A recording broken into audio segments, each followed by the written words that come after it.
Hi, this is Lisa with Holland Designs Crochet.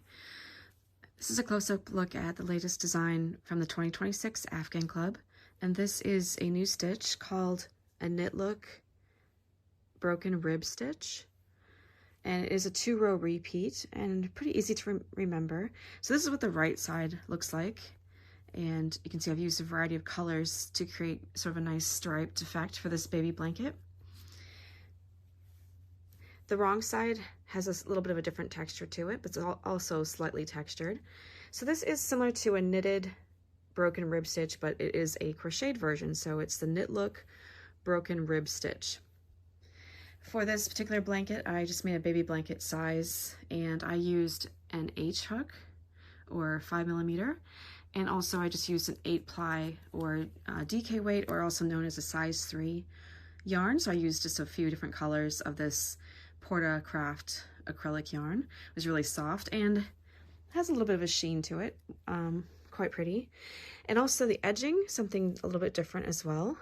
And you can see what it looks like on both sides. I did a basic single crochet edging first, and then I did this kind of a zigzag effect at the edge there.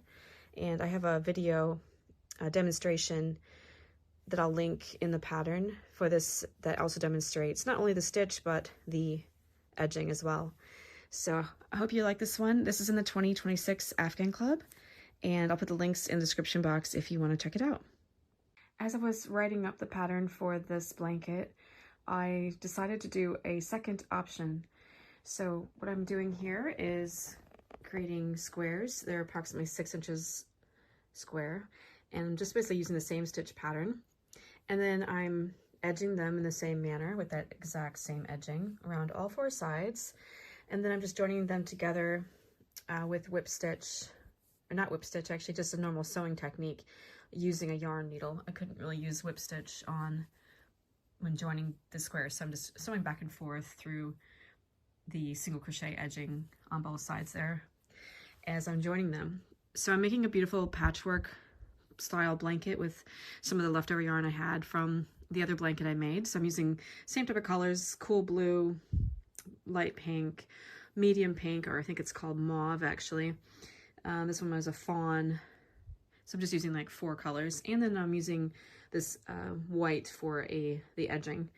And this is basically similar to a rag quilt style.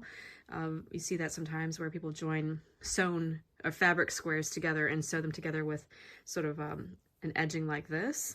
I thought it was really a fun way to use that unique edging sort of doubled up and create that rag quilt effect. So I hope that you enjoy this option as well, and the instructions for this is also included in the written pattern.